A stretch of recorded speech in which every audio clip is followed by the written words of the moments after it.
नमस्कार, आज मैं हूँ अमीनाबाद से सटा हुआ एक क्षेत्र है गणेशगंज। ये जो है गल्ला मंडी के नाम से मशहूर है और यहाँ पे कई दुकानें जो हैं वो होलसेल मार्केट है गल्ला मंडी की। आइए इनसे पूछते हैं कि आखिर जो जीएसटी लगा है खाद्यान्न पर, इस पे क्या इनकी प्रतिक्रिया है। क्या नाम है आपका? विनय कुमार। विनय जी, जो जीएसटी लगे हैं खाद्यान्न पे, आटे पे, बाकी चीज़ों पे, इससे क्या दिक्कतें हुई आप लोग को? इससे दिक्कतें क्या है कि जो मार्केट में माल आता है वो कम आ रहा है। पैकिंग एक तो सही नहीं है। अभी पहले 25 किलो पैकिंग थी, अब 26 की है, कोई 28 की, कोई 30 की, तो कस्टमर उसमें कंफ्यूज हो रहा है। जीएसटी लगने से 5% जीएसटी है। मानिए अगर 1000 पे 50 रुपये बढ़ गए, अगर 2000 का आइटम है तो 100 रुपये एक से भी ऊँचा हो गया। 100 रुपये होने मतलब है कि 20 किलो पैकिंग में आई तो 5 रुपये किलो पर। अच्छा, इससे दुकानदारी में फ़र्क पड़ा? दुकानदारी में बहुत फ़र्क है, सेल नहीं है, कस्टमर भटक रहा है इधर उधर, कहाँ मद्दा मिल रहा है। और खाद्यान्न की कमी तो देश में है यही। क्या नाम है आपका? हमारा नाम मुकेश कुमार। मुकेश, ये जो आटे पे जीएसटी लगा है, इससे क्या दिक्कतें हैं? भाई दिक्कतें तो कस्टमर को तो आई है, भाई बेचने वालों को भी दिक्कत आती है कि भाई जीएसटी लगने से क्या है, एक महंगा हो गया आइटम। भैया खाने वाले हैं वो खाएंगे ही, मगर उस हिसाब से मतलब ये नहीं कि नहीं खाएंगे, खाएंगे तो ही है, बट उनका बजट बिगड़ जाता है। इसी वजह से थोड़ी दिक्कत इसी वजह से है। जब से जीएसटी लगा है दुकानदारी में कुछ फ़र्क आया? नहीं, फ़र्क तो है। अब ज़्यादा ऑनलाइन भी चल रही है आजकल, बिजनेस ऑनलाइन भी हो रहा है आजकल। ऐसा ऑनलाइन से भी दिक्कतें आई हैं? बहुत आती हैं भाई। आदमी को फ़ोन मिलाया, आपका सामान पहुंच गया आपके घर में, तो फ़र्क तो पड़ेगा ही पड़ेगा हर चीज़ में। अच्छा, जो आटे पे जीएसटी लगा है उससे आप लोग के दुकानदारी में और ग्राहक को आप जिस तरह डील करते हैं उससे क्या पता चला? ग्राहक क्या बोल रहे हैं? भाई ग्राहक तो ये कहता है कि भैया अभी ये भाव ले गए थे हम, अभी इतना रेट ये हाई हो गया, अब हम लोग कैसे क्या करें। भाई उनका बजट बिगड़ जाता है, तो बजट जब बिगड़ जाएगा तो आदमी कुछ ना कुछ करेगा, मगर फिर भी कंप्रोमाइज़ करके आदमी काम तो करता ही है, खाएगा। आपके अनुसार क्या होना चाहिए? आटे पे जीएसटी लगना चाहिए कि नहीं लगना चाहिए? अब ये तो हम लोग क्या होता है भाई, जैसे नहीं भी लगेगा तब भी आदमी खाएगा, लगेगा तब भी खाएगा, नहीं लगेगा तब भी ठीक है, नहीं लगेगा तो थोड़ा रेट कम होगा तो आदमी वैसे भी थोड़ा राहत तो मिलेगी। मतलब एक राहत मिलेगी, ये कहा जा सकता है। अच्छा, जो वर्तमान सरकार है इससे क्या आप खुश हैं? अगर इसके बारे में हम लोग कुछ कह नहीं सकते भाई, हम लोग क्या बताएंगे उसके बारे में। अब लोग तो सभी परेशानी हैं, तो अब उसका कोई रीज़न तो है नहीं निकल सकता कि चलो कुछ रीज़न निकले, तो रीज़न तो है नहीं। मतलब लोग परेशान हैं, ये दिख रहा है। हाँ, तो बस जिससे पूछो सब यही परेशानी। आप हैं कि नहीं परेशान? अरे हम लोग क्या, हम लोग सभी परेशान है, तो हम लोग उसमें तो आ ही जाते हैं। ऐसा तो लोग तो कहते हैं व्यापारी बहुत खुश है, व्यापारियों की सरकार है। व्यापारी की सरकार तो है, मगर जब रेट जब बढ़ता है तो लोग का हम हो चाहे कोई हो जनरल, हम तो सबको लेके चलते हैं ना, इसीलिए कि कोई हम भी अपने ऊपर तो लेके नहीं चलेंगे ना भाई। सबको अरे सब परेशान है। क्या कस्टमर हैं, इनसे बात करते हैं। क्या नाम है? मेरा नाम अनिल गुप्ता। अनिल जी, ये बताइए कि क्या स्थितियाँ लगती हैं जो आपको महंगाई दिख रही है कि नहीं दिख रही? बिल्कुल दिख रही है महंगाई। क्या क्या महंगा हो? हर चीज़ तो महंगी हो गई है। आप तनख्वाह भी बढ़ा है, लोगों ने कहा है, योगी जी मोदी जी कहते हैं कि सरकारी तनख्वाह बढ़ी है। सरकारी तनख्वाह बढ़ी है, लेकिन इसमें सबसे ज़्यादा इफेक्ट जो पड़ा है वो मिडिल पर्सन के ऊपर पड़ा है। नहीं, वो भी तो सरकार में काम करता है, सरकारी काम करता जो है। प्राइवेट सेक्टर के जो दुकानदार लाइन के लोग हैं, बहुत से जितने जो हैं भाई, जिन लोगों की सैलरी बढ़ी है वो तो चलिए ठीक है, उनका ठीक है। लेबर क्लास आदमी जो है वो भी ठीक है, लेबर क्लास ने अपना बढ़ा लिया। वो जो 300 रुपये लेबर जो चल रही थी वो 400-500 रुपये में काम कर रहे हैं, उन्होंने अपना कमाया खाया, मस्त हो गए, खड़े हो गए। लेकिन सबसे ज़्यादा जो मर रहा है आदमी वो मिडिल पर्सन ही मर रहा है।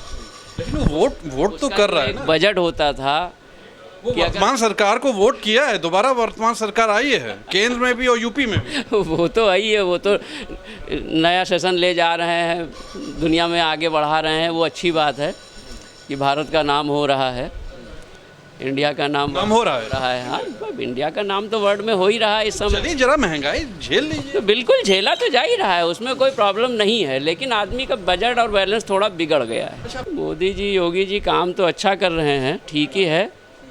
और बस थोड़ा सा जो मेन चीज़ें हैं, जीएसटी है, कुछ मेन चीज़ों पे जैसे ये लगाया है, तो इससे जीएसटी जो हम लोग जो चावल आटा जो है 28 रुपये में चल रहा था या 30 रुपये में 26 रुपये में चल रहा था, वो आज 32 रुपये में बिक रहा है। तो उससे आदमी का बजट है, हर घर में जो है कम से कम 20 किलो 15 किलो तो खर्च हो ही जाता है आटा। तो एक 100 रुपये की बचत महीने भर का उसका ये बिगड़ गया। चावल जो आदमी 30-35 रुपये में लेता था वो 40-45 पहुँच गया। तो 100-200 रुपये 300 रुपये इस खाली 2 आइटम में समझ लीजिए अब आदमी का बजट एक बढ़ा। ऐसे ही गैस में बढ़ा, एक सिलेंडर के ऊपर 300-400 रुपये गैस के सिलेंडर के ऊपर बढ़ गए महीने का, जो हम बता रहे हैं आपका। तेल के दाम, रिफाइंड के दाम, शक्कर से लेके हर चीज़ के दाम बढ़ गए। उससे हर आम पब्लिक के ऊपर जो है, जनरल पब्लिक जिसको मिडिल पर्सन कहते हैं, उसके ऊपर कम से कम 1000, 1500, 2000 रुपये का इफेक्ट पड़ गया। देखिए, ये एक आम नागरिक हैं और कहीं ना कहीं सरकार के समर्थन में भी हैं। ये ऐसी बात नहीं कि विरोधी हैं कोई, लेकिन इनका कहना है कि कहीं ना कहीं ये महंगाई है, ये सब चीज़ों को कम होना चाहिए, इनके दाम कम होने चाहिए। हमारे साथ एक दुकानदार और हैं, इनसे बात करते हैं। क्या नाम है आपका? घनश्याम गुप्ता। गुप्ता जी, क्या दिक्कतें आ रही हैं? सुने आटे पे जीएसटी होने के बावजूद महंगाई बहुत बढ़ गई, महंगाई बहुत बढ़ गई, हर चीज़ में महंगाई बढ़ गई। आटा महंगा हो गया, गैस महंगी है, और मिर्चा महंगा है, धनिया महंगी है, हल्दी महंगी है, सब सामान तो महंगा है। गरीब आदमी कहाँ से खाएगा? क्यों? सरकार तो कह रही है कि सबको मिल रहा है, सब कुछ अच्छा। क्या मिल रहा है? लोगों को पैसे आए, जेब में पैसे आए लोगों के।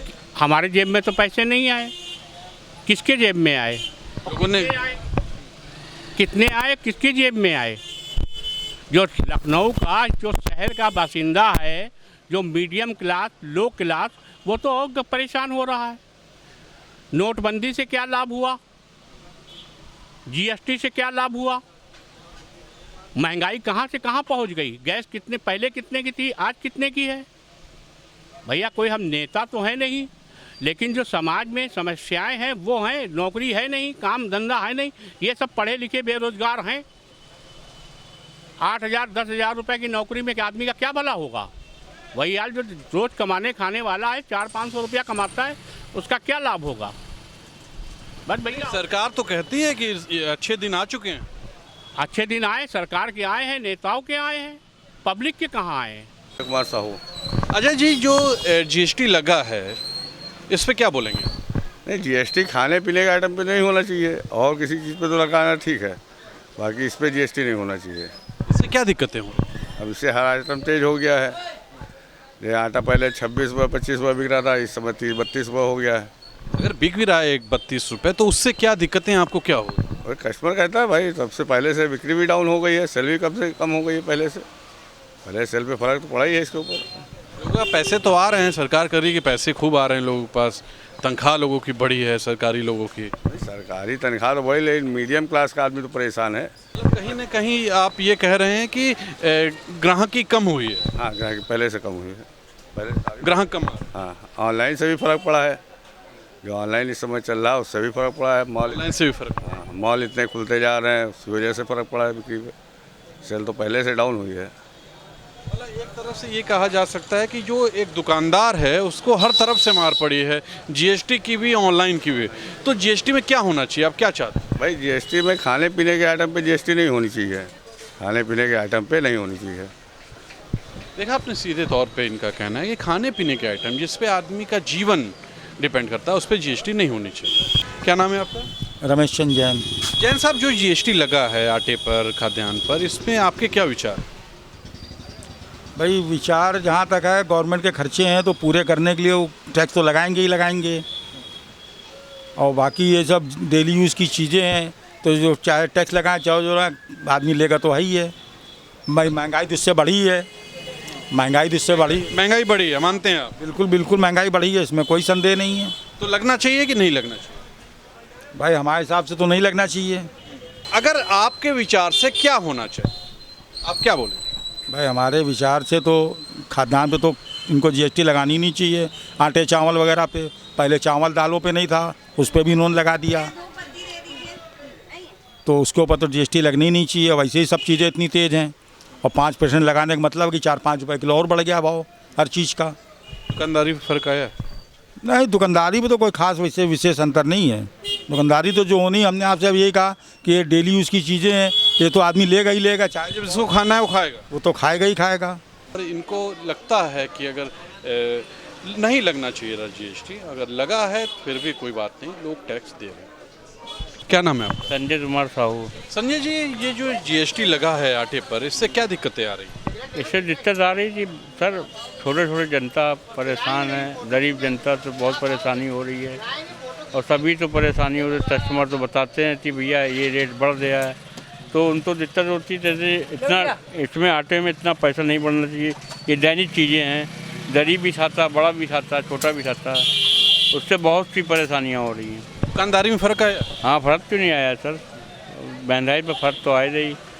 सबसे बड़ा फ़र्क ऑनलाइन था, जो ऑनलाइन जब हो गया, ऑनलाइन से भी दिक्कतें आई? हाँ, ऑनलाइन से बड़ी दिक्कत आई है और महंगाई से भी बहुत बड़ी दिक्कत आई है। मतलब कुल मिला के आटे पर जीएसटी नहीं होना चाहिए। ये आम चीज़ें हैं, इसको जो है न्यूनतम रखना चाहिए, जो हर आदमी अफोर्ड कर सकते हैं। देखा आपने, हर आदमी का ये कहना है कि आटे पर जीएसटी नहीं होना चाहिए। तो ये होलसेलर हैं, ये आटे और मैदे का काम करते हैं, इनसे पूछते हैं कि आखिर जीएसटी की वजह से इनको क्या दिक्कतें हुई। क्या नाम है? आनंद अग्रवाल। आनंद जी, जो जीएसटी लगा है आटे पर, मैदा पर, इससे क्या दिक्कतें हैं? सेल का फ़र्क पड़ता है। एक्चुअली ये तो छोटी पैकिंग पे लगा है, 25 किलो तक की पैकिंग में, तो जो कंज्यूमर है, जो घरेलू यूज़ के लिए लेके जाते हैं, उनको महंगा पड़ता है। अब वो खुला आटा लेने पे ज़्यादा प्रेफर कर रहे हैं, क्योंकि वो नियर अबाउट महंगाई क्या कौन लेगा, कोई भी नहीं लेगा, तो सेल का फ़र्क तो है ही है। तो आपको क्या चाहते हैं, क्या है कि नहीं चाहते तो यही है कि भाई जैसे जीएसटी का कोई मतलब नहीं है, एसेंशियल कमोडिटी है, तो कम से कम आटा दाल चावल पे तो नहीं लगना चाहिए। बाकी जो और आइटम अलग बात है, लेकिन ये तो आम चीज़ें हैं कि आम जनता की ज़रूरत की चीज़ें हैं, इस पर लगा कर भी आप रोटी भी नहीं खाएगा आदमी तो क्या खाएगा, आप बताइए। तो आप चाहते क्या हैं कि क्या जीएसटी हटा दिया जाए? जीएसटी हटे या ना हटे, लेकिन रेट कम हो जाए। रेट बढ़ाने पे जीएसटी भी का भी अहम भूमिका है। 22 रुपये 24 रुपये आराम से बिक रहा था, इस समय लगभग 10 रुपये 8 रुपये किलो बढ़ गया आटा। अब वो सरकार का कहना है कि वो तो सरकारी विभाग में जो कार्यरत हैं और उनका कहना है कि लोगों के जेब में पैसे आ रहे हैं। पैसे तो आने का मतलब थोड़ी ना है, मेन तो आटा महंगा है ना, पैसा आने की अलग बात है, आटा महंगा होने की अलग बात है। सरकार का कहना है कि लोग आर्थिक रूप से बड़े मजबूत हुए हैं तो पैसे खर्च करें, उनसे महंगा ले लें, यही मतलब हुआ ना आपका। उनका तो ये कहना है कि श्रीलंका जैसे हालात हमारे मुल्क में नहीं हैं। हमारे यहाँ तो एक दिन में न जाने कितने वाहन बिक चुके हैं, लोगों के पैसे से लोग मजबूत। मिडिल क्लास का आदमी है, सबसे ज़्यादा परेशान वही रहता है। लो क्लास को फ़र्क पड़ता नहीं, उसको लिए 1 किलो आटा लेना है, 5 रुपये महंगा क्या लेगा या सस्ता क्या लेगा। हाई क्लास को फ़र्क नहीं पड़ता, क्योंकि अपने आप में वो सक्षम है, पिसता है मिडिल क्लास आदमी। देखा आपने, ये जो दुकानदार हैं, यहाँ के जो दुकानदार हैं, यहाँ के ही नहीं, जो पूरे यूपी के जो दुकानदार हैं, उनके ये दुख हैं, ये आपके सामने आए हैं। आज मैं था गणेशगंज में और कल फिर किसी नई जगह से आपसे मुलाकात होगी। तब तक के लिए नमस्कार। कैमरामैन विक्की विश्वकर्मा के साथ मैं तुषार शर्मा।